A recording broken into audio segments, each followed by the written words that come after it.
तो पढ़िए, बताइए यक्ष क्या होता है। ये तो बात सही है, लेकिन अंतर क्या करेंगे, क्योंकि यक्ष देवता भी होते हैं। जिन श्याम जी का हम पूजन करते हैं, कुल देवता मान करके, वो यक्ष ही है पूर्व जन्म से। तो रामायण में इसका वर्णन किया गया है। ब्रह्मा जी से एक जाति विशेष उत्पन्न हुई, तो वो जाति विशेष में जो मनुष्यों को खाने दोगे, ब्रह्मा को भी खाने दोगे, उनका नाम हो गया राक्षस। किंतु जिनमें थोड़ा शील संयम था, उनका नाम हो गया यक्ष। इसलिए यक्ष सामान्यतया किसी कुंड की, तालाब की, किसी नदी की, किसी पवित्र तीर्थ के कुंड आदियों की रक्षा करते हैं। इसलिए सदैव सावधानी रखिए।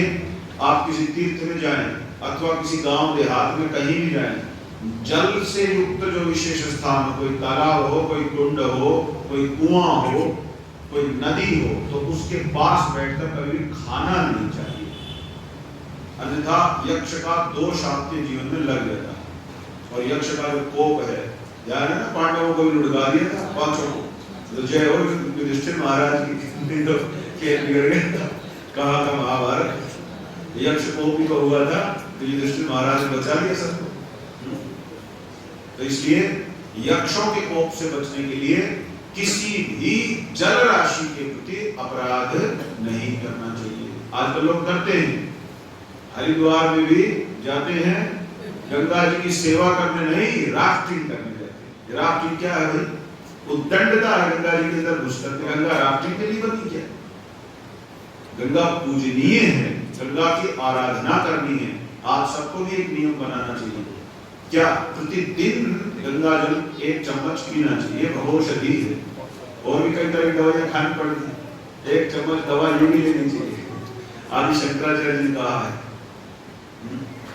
भगवत गीता का थोड़ा सा अंश भी रोज सुन ले, साथ में गंगा जल अवश्य पी लें और भगवान का थोड़ा अर्चन कर लें, तो ये भवौषधि होगी, संसार से निकलने का तरीका होगा। इसलिए गंगा जल रोज आप सबको, माताओं को, पुरुषों को क्या करना चाहिए, आप अपने घर में जोत लगाते हो, पूजा करते हो, कटोरी में थोड़ा गंगा जल रख लो, और जब पूजा हो गई तो घर के भी सब सदस्यों को थोड़ा थोड़ा दो, स्वयं भी दो। प्रतिदिन का ये नियम होना चाहिए, गंगा जल पान, इसका त्याग मत कीजिए। बहुत छोटा सा है लेकिन काम बहुत बड़ा कर देगा आपका। याद करनी की इस बात को, कल से जब पूजन करें अपने घरों में, तो गंगा जल एक कटोरी में अपने पूजन में अवश्य रखें, घर के सभी सदस्यों को, स्वयं भी थोड़ा सा गंगा जल जरूर अपने अंदर डालें। ये ब्रह्म ही जल रूप में है, मान लीजिए, पर ब्रह्म ही जल होकर के बह रहा है। वो जितना अंदर जाएगा उतना आपका उद्धार कर देगा। दिखने में छोटा सा पर प्रभाव बहुत गंभीर है। तो यक्षेश्वरावतार की इस कथा में भगवान यक्ष बनकर के बैठ गए। अब इंद्र आदि देवता अपने अपने पराक्रम के गुणगान है कि मैंने असुरों को ऐसे मारा, मैंने वैसे मारा। तो सामने देखा है कि यक्ष बैठा है और बड़े एटीट्यूड से बैठा है। तो इंद्र को थोड़ा कष्ट हुआ। इंद्र ने कहा ये कौन है, हमको देख के नमस्कार भी नहीं कर रहा, ये कौन बैठा है, कौन हो तुम? दूर से ही आवाज लगाई। तो यक्ष ने कोई उत्तर नहीं दिया, वो चुपचाप बैठा रहा, जैसे कोई प्रभाव ही नहीं है। तब इंद्र ने कहा कि कोई एक देवता जाओ जरा पूछ के आओ कौन और यहाँ कैसे बैठा है। तो अग्निदेव को आगे किया। अग्निदेव गए, अग्नि ने पूछा तुम कौन हो? यक्षराज यक्षेश्वर अवतार ने कहा वो छोड़, तू कौन है? तू ये बता। तो अग्नि ने कहा मैं अग्निदेव हूं। अच्छा, क्या कर सकता है? बोला मैं सारे विश्व को जलाकर राख कर सकता हूं। इतना बल? बोले हाँ। एक कुशा उठाई, घास की पत्ती, कुशा आप समझते हैं, पूजा में प्रयोग होती है, डाव भी बोलते थे। तो वो कुशा उठाई, बोले इसको जलाइयो, इसको जला के दिखा, तू सारे संसार को जला सकता है, इसको जला। अग्नि हंस पड़े, तुम मुझे क्या समझते हो, जला। अग्नि ने अग्नि छोड़ी, वो न जले। अग्नि ने अग्नि के समस्त स्वरूपों का स्मरण करके, सप्त जीवाओं का, अग्नि की 7 जीवा होती है अग्निदेव, सबका प्रयोग कर डाला पर कुशा का तो कुछ धुआं भी ना उठे, तुमसे नहीं जलना जरूर रहा। अग्नि को विश्वास नहीं होगा अग्नि ही हूं या नहीं हूं। अग्नि निराश होकर लौट आए। इन्होंने पूछा क्या हुआ? बोले कुछ नहीं, आप लोग देखो। बताने लायक बात नहीं बची। वायुदेव को भेजा। हाँ कौन हो? बोले वायुदेव। क्या कर सकते हो? बोले सारे विश्व को उड़ा सकता हूं। तेरे से कुशा उड़ा। वायुदेव ने पूरा बल लगा लिया, कुशा हिले भी नहीं। वायु निराश होकर के आ गए। इस प्रकार समस्त देवता बारी बारी आते रहे और निराश होकर जाते रहे। इंद्र ने कहा तुम सबसे कुछ नहीं होना, तुम बैठो मैं जाता हूं। जब इंद्र उठ करके आए तब तो यक्ष अदृश्य हो गए। इससे तो बात भी नहीं करनी। इस भाव से क्यों? क्योंकि जो नेता होता है उससे आशा सबसे अधिक की जाएगी। तो इंद्र तो देवताओं के स्वामी हैं, देवराज कहे जाते हैं। तो भगवान शिव ने उनसे तो बात करना तो उचित न समझा। तो देवता लोग अब भटक रहे हैं, देख रहे हैं चारों तरफ, कहां गया, ये क्या मामला था? तब अचानक उन्हें आकाश में एक स्त्री प्रकट रूप में दिखी, अत्यंत ओजस्विनी तेजस्विनी। तो सारे देवता उसकी शरण में गए कि हे देवी आप कौन है? उस देवी ने कहा मैं ब्रह्म विद्या। वो कौन थी? भगवती पार्वती। मैं स्वयं ब्रह्म विद्या हूं। बोले वो जो यहां थे वो कौन थे? वो वही थे जिनके तेज से अग्नि जलाना जानता है। वो वही थे जिनके होने से जल जल का कार्य कर पाता है। वो वही थे जिनके होने से इंद्र का इंद्रत्व है। वो वही थे जिनके होने से वायु वायु का कार्य कर पाता है। अब देवता चुप। मैं रोज सोच रहा हम ही है। नहीं, जो तुम कर रहे हो तुम नहीं कर रहे, जिसके कारण तुम वो कर पा रहे हो वो वही था और उसे वही जान सकता है जो मेरी शरण में हो। ब्रह्म विद्या स्वरूपिणी भगवती माता पार्वती ने क्या कहा? जो मेरी शरण में हो वही उनको जान सकता है कि वो क्या थे। ऐसा करके ऐसा कह करके भगवती भी अंतर्धान हो गए। तब देवताओं का गर्व नष्ट हो गया और वे सभी यक्षेश्वर अवतार भगवान शिव को प्रणाम करके अपने अपने स्थानों को लौट गए। तो बोलिए यक्षेश्वर अवतार भगवान की जय। अब भगवान शिव के महाकालादि प्रमुख 10 अवतारों का वर्णन, 10 महाविद्याओं की चर्चा की गई।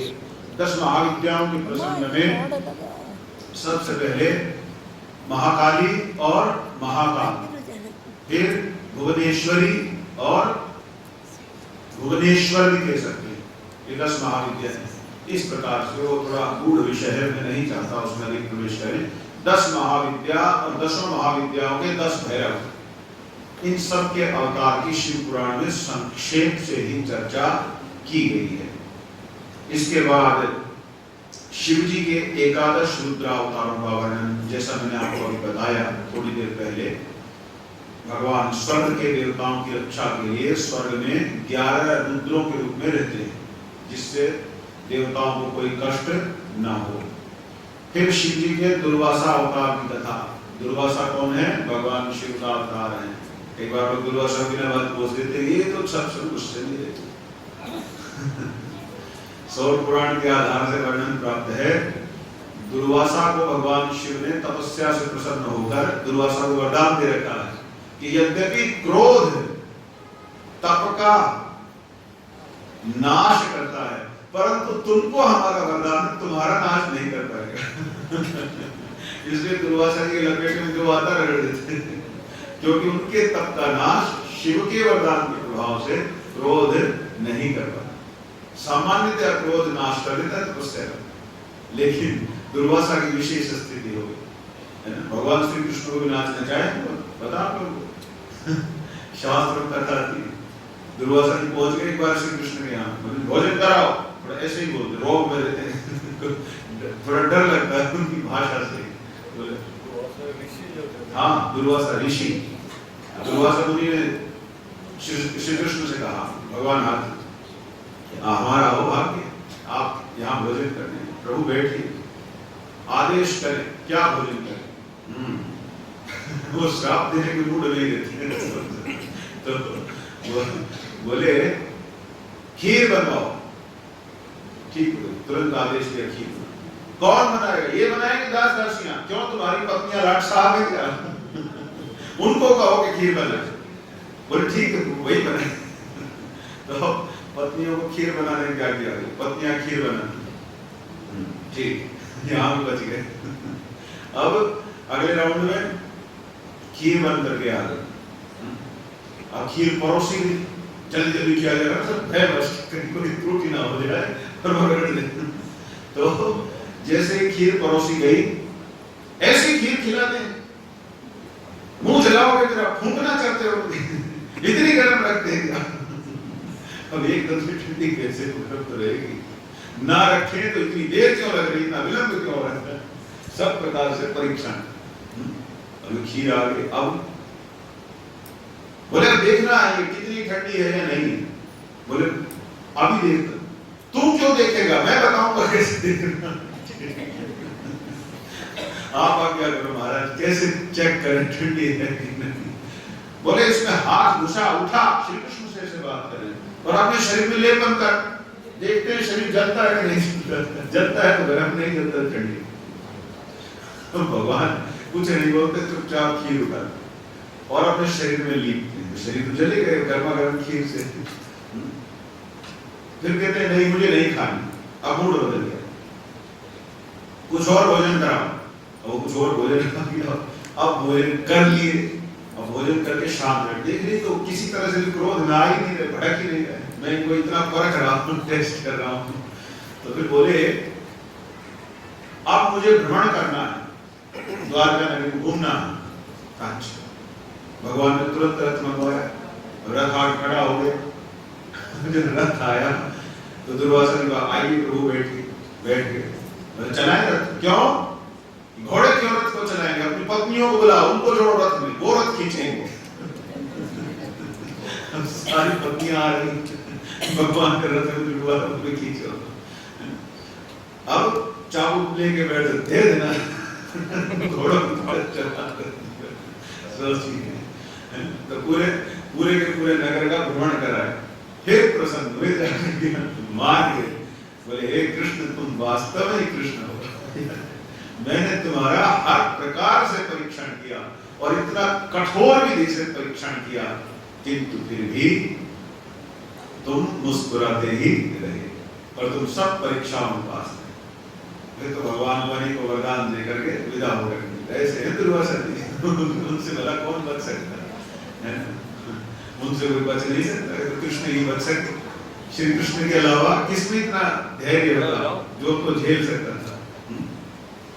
इसी प्रकार से एक दिन प्रसन्न हो गए इंद्र पर और प्रसन्न होकर के अपने गले का हार दे दिया, खिलो इसको गले में डाल दो। अब इंद्र ने सोचा क्या हार, ठीक है जी आपने दिया, ऐसे ही करते हैं लोग, लिया प्रसाद फिर फट से रख दिया इधर। इंद्र ने भी यही किया कि एक बार ले लिया और उठा के गले से निकाल के ऐरावत की सूंड में डाल दिया। अब दुर्वासा चले गए थे और थोड़ी देर में घूमते घूमते आ गए तो देखा वो ऐरावत तो हाथी है और वो उछाल रहा है, तोड़ रहा है, बस हो गए लाल। बोले जा सुअर हो गया सीधा। तो इंद्र को भी उनकी महिमा से पतित कर दिया। तो दुर्वासा अवतार भगवान शिव की क्रोध मूर्ति माना जाता है, ध्यान रखना चाहिए। दुर्वासा का अपमान नहीं कर सकते कि वो शिव ही है, भगवान शिव ऐसे भी हैं, ध्यान रखना चाहिए। शिव को इसीलिए कोई जान नहीं सकता कि शिव कैसे कैसे बताइए। दुर्वासा के रूप में भी सारा खेल शिव ही खेलते हैं, सोचिए। बोलिए दुर्वासा मुनि की जय हो। शिव जी का हनुमान जी के रूप में अवतार है। संक्षेप से रामायण की जो कथा है वो कह दी गई है इस प्रसंग में।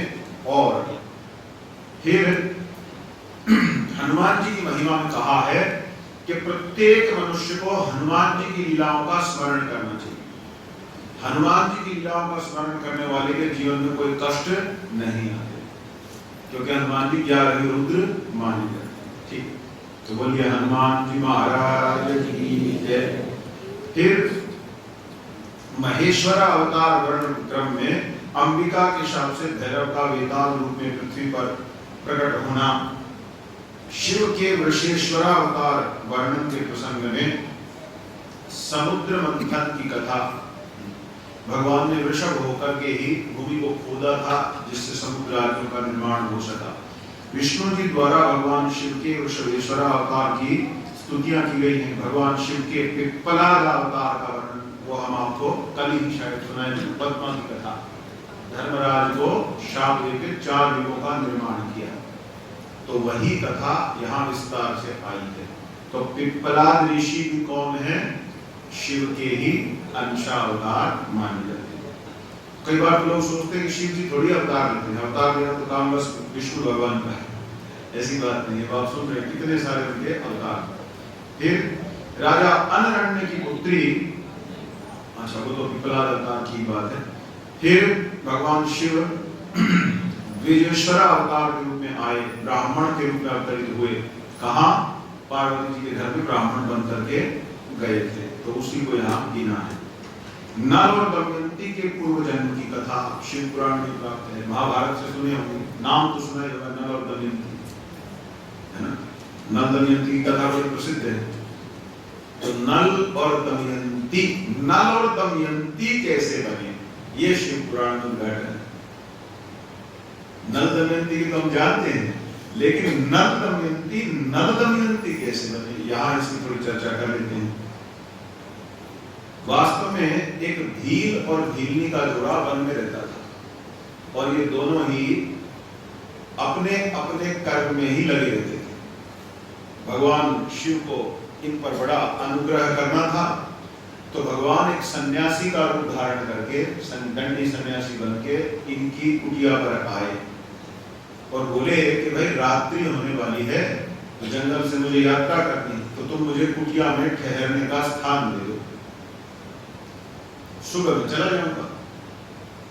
अब दोनों पति पत्नी ने विचार किया कि कुटिया तो इतनी छोटी थी कि उसमें 2 ही व्यक्ति रह सकते थे, 3 व्यक्ति उसमें रह नहीं सकते। कुटिया के बाहर रहें तो जंगली जानवरों का खतरा है, वो मार सकते हैं। अब क्या किया जाए? अतिथि सेवा धर्म सामने खड़ा है। ये भी ध्यान रखिए, हर कोई अतिथि नहीं होता। शास्त्रीय लक्षणों से युक्त व्यक्ति को अतिथि कहा है। ये तो बिल्कुल भी अतिथि नहीं होता तो 3 दिन पहले फोन करके बता देता है फलाने दिन इतने बजे आ रहा हूँ आपके पास, उसकी संख्या अतिथि नहीं बनती। अतिथि देवो भवा बोल करके पर्यटन उद्योग को बढ़ावा देना अलग बात है, लेकिन अतिथि का मतलब है जिसकी तिथि का नहीं पता कि वो कब आएगा, अचानक से आ गए। फिर उसको धर्ममयी लक्षणों से युक्त होना चाहिए। म्लेच्छ लोग यहाँ घूमे और हमको अतिथि कहें, ऐसी बात नहीं हो सकती। तिथि का ज्ञान नहीं है। धर्मस्य 10 लक्षणम, धर्म के 10 लक्षणों से जो युक्त हो उसी को अतिथि कहते हैं। किंतु इसी सिद्धांत में त्रुटि के कारण साक्षात माता जानकी जी भी संकट में पड़ गई। तिथि तो नहीं पता थी, ये लक्षण तो घट गया। यति रूप विधा, ये भी घट गया। किंतु धर्मस्य 10 लक्षणम, धर्म के लक्षणों से युक्त व्यक्तित्व नहीं था। लेकिन भावावेश में कि बस भोजन कराना है, भोजन कराना है, चूक हुई।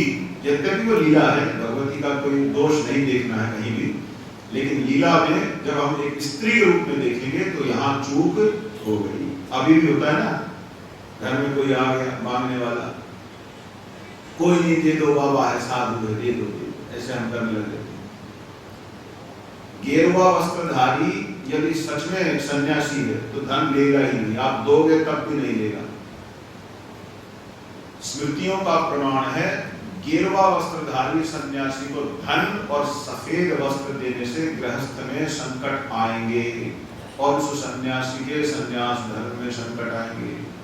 स्मृति का प्रमाण है, गेरुआ वस्त्रधारी को धन मुद्रा के रूप में या स्वर्ण चांदी के रूप में और श्वेत वस्त्र, ये 2 कभी नहीं देने चाहिए। फल दे दीजिए, अनाज दे दीजिए, अन्य रूपों में आप जो मर्जी दे दीजिए।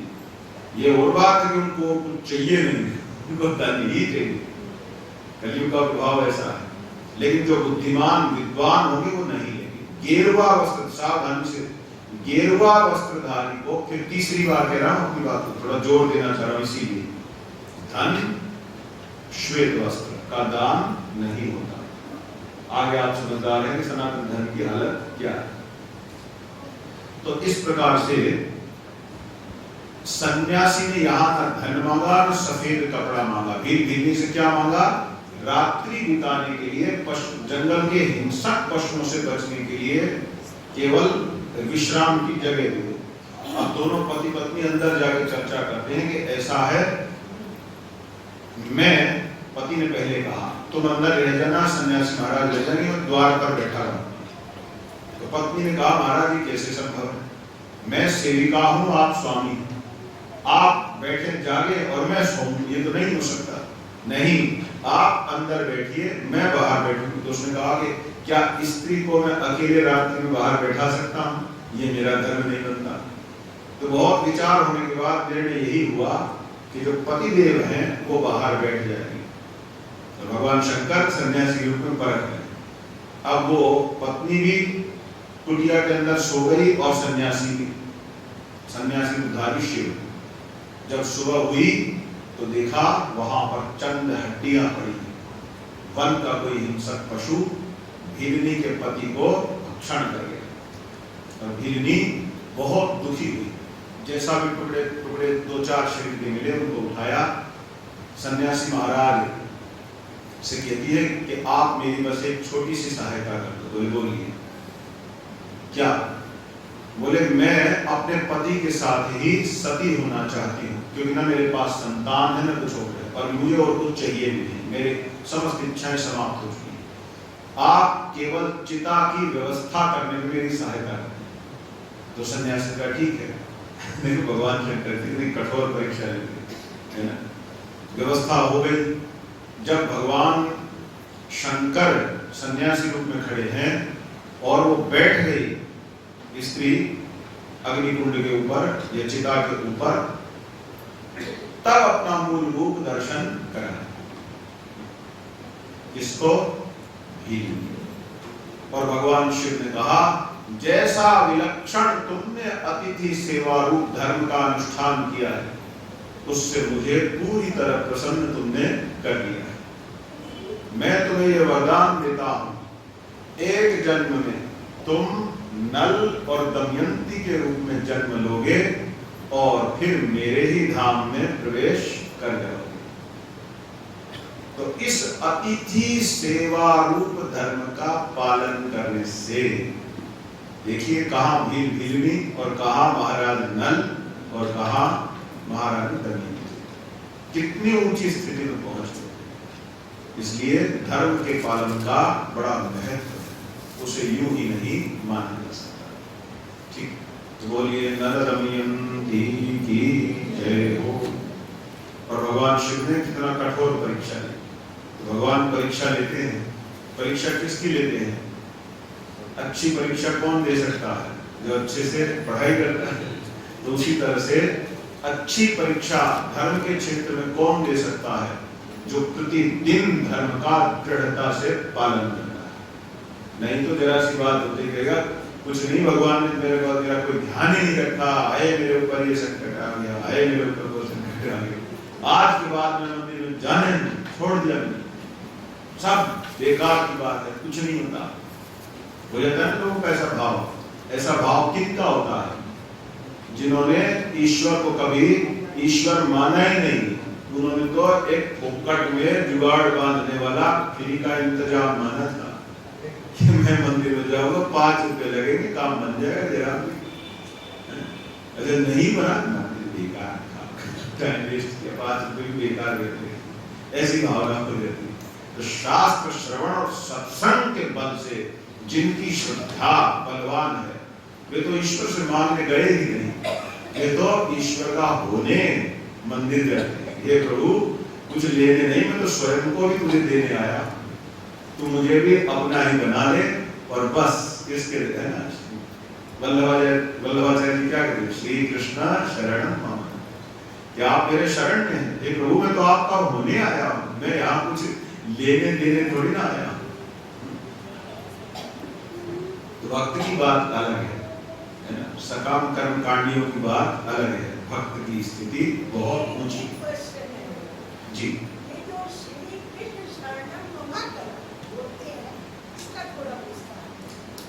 मैं श्री कृष्ण की शरण में हूँ, ये भाव है, ठीक। अभी विषय का विस्तार हो जाएगा अगर जाऊंगा तो उससे 10 ही मिनट बचे ना, ठीक है। मैं समझ गया आपकी बात। आज समाजियों ने बड़ा आक्षेप किया है कि यहाँ व्याकरण का ज्ञान नहीं है ठीक से, और सत्यार्थ प्रकाश में दयानंद सरस्वती ने बड़ा कटाक्ष किया है ना? मैं समझ गया आपके प्रश्न के भाव से जी, कल समझाएंगे है ना, आज समय कम है और मुझे अभी विश्राम स्थल पे पहुंचना है 10 मिनट के अंदर अंदर, जहाँ का विश्राम। याद से पूछ लेना आप इस प्रश्न को, नहीं आप इस प्रश्न को कल पूछ लेना, अच्छे से समाधान करेंगे। नहीं अरे नहीं, कोई कठिन नहीं है, सरल सी बात है, पर मैं चाहता हूँ ना अच्छे से बताऊं, अभी 2 मिनट में खींच के वो मजा नहीं आएगा जी। पक्का याद से पूछना आप इसको, ठीक है। आगे बढ़ते हैं। अच्छा, अब इसके बाद भगवान शिव के कृष्ण दर्शन नामक अवतार की कथा। इसमें भगवान शिव सांवले से होकर कुछ भक्तों को दर्शन देते हैं। ये कृष्ण दर्शन माने नाम है शिव के इस अवतार का। फिर शिव के अवधूतेश्वर अवतार का वर्णन, जिसमें भगवान ने तपस्या की। शिव जी के भिक्षु वरे अवतार का वर्णन, उपमन्यु पर अनुग्रह करने के लिए भगवान शिव के सुरेश्वर अवतार का वर्णन यहाँ संक्षिप्त से कहा है। आगे उपमन्यु की कथा को विस्तार से कहेंगे वायवीय संहिता में। अभी तो केवल संक्षेप से इतना कह दिया कि उपमन्यु को जो दर्शन देने आए थे वो सुरेश्वर अवतार शिव थे। उपमन्यु एक छोटा सा बालक था, अपने मामा के घर गया, वहां दूध पी लिया। माता की स्थिति बहुत खराब थी, अपनी माता से आकर कहा, माँ मुझे तो वही दूध पीना जो मामा जी के घर पिया था। माँ के पास तो खाने को दाने भी नहीं थे, कहाँ का गायेगा दूध। तो उपमन्यु जी ने माता से कहा कि नहीं, मुझे तो दूध ही पीना है। माता ने आटा जल में घोल करके मीठा मिला के दे दिया कि ये दूध है। बालक ने जब उसको पिया तो बालक कहता है ये कोई दूध है, ये वो दूध नहीं है, तो मुझे मूर्ख बना रहे हो।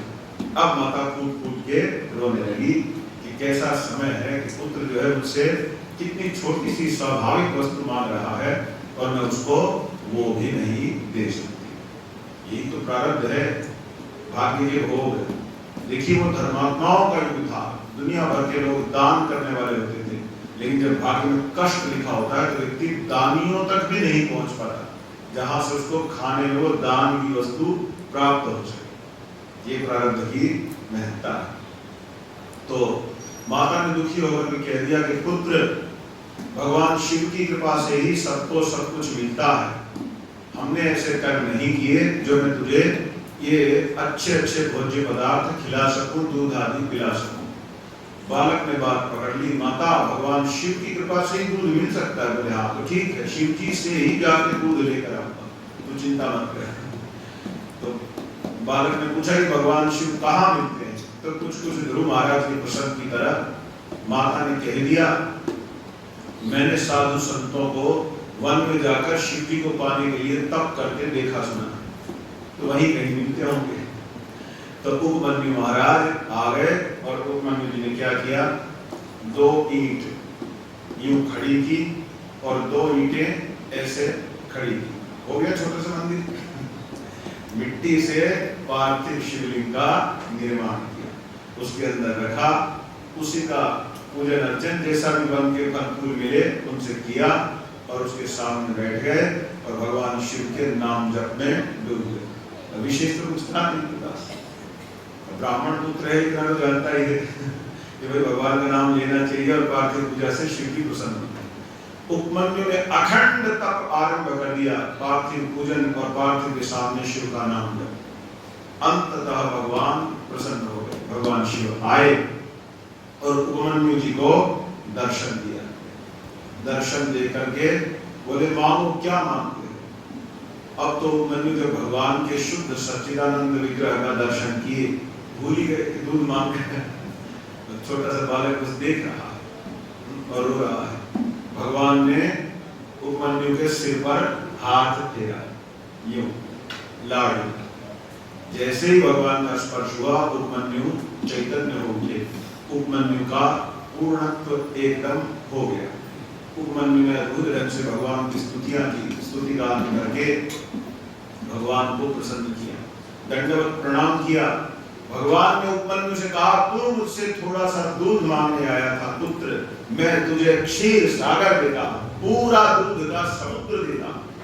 क्षीर माने दूध और सागर आद्य, तो मैं तुझे दूध का समुद्र देता हूं, तू तो मुझसे थोड़ा सा दूध मांगने आया। माता पार्वती साथ में खड़ी।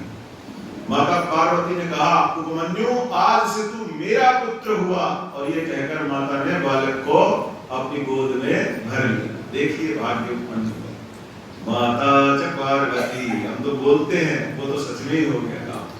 माता च पार्वती देवी पिता देवो महेश्वर। उपमन्यु को गले लगाया। भगवान ने भी कहा, आज मैं तुझे उपमन्यु अपनी शिव भक्ति का प्रचारक आचार्य बनाता हूं। तो इसलिए उपमन्यु जी हिमालय में नित्यवास करते हैं और उनकी भी मृत्यु नहीं होती। सदा सर्वदा भगवान शिव की कथा भक्ति का प्रवचन प्रसार करते रहते हैं। उपमन्यु शिव भक्तों में श्रेष्ठ माने जाते हैं। इसलिए उपमन्यु जी का ध्यान करके अगर अपने नाम का जप किया जाए तो उससे भी भगवान शिव की कृपा प्राप्त होगी। ये भी एक विधि है। तो बोलिए उपमन्यु महाराज की जय। और विस्तार से बताएंगे उपमन्यु जी को क्या वरदान मिले, वायवीय संहिता। अभी मैंने संक्षेप से उनकी कथा को कह दिया। भगवान के सुनर्तक नटावतार जो पार्वती जी के यहाँ गए थे, उसी को कहा है। परमात्मा शिव के द्विजावतार पुनः हो गया। अश्वत्थामा शिव के अंशावतार है। हाँ, अश्वत्थामा शिव के अंशावतार है। यही महाभारत वाले इन्हीं की बात कर रहे। देखो उनके सर में यदि घाव करके रक्त बहाया गया, किसकी सहमति से? भगवान श्री कृष्ण की सहमति से। तो भगवान को भी पैर में घाव लेना पड़ा। क्यों? क्योंकि वो ब्राह्मण है। और घाव भी कैसा? जैसे अश्वत्थामा का घाव नहीं भरा, आज भी उसमें से रक्त बहता है। श्री कृष्ण का भी घाव संसार से लौटने तक नहीं भरा। तो इस प्रकार से व्याख्या, इससे श्री कृष्ण की महिमा कम नहीं हो रही है, लेकिन अश्वत्थामा की दिखानी है, तो इसलिए ऐसे वाक्य भी कहे जाते हैं। तो अश्वत्थामा कौन है? शिव के अंशावतार।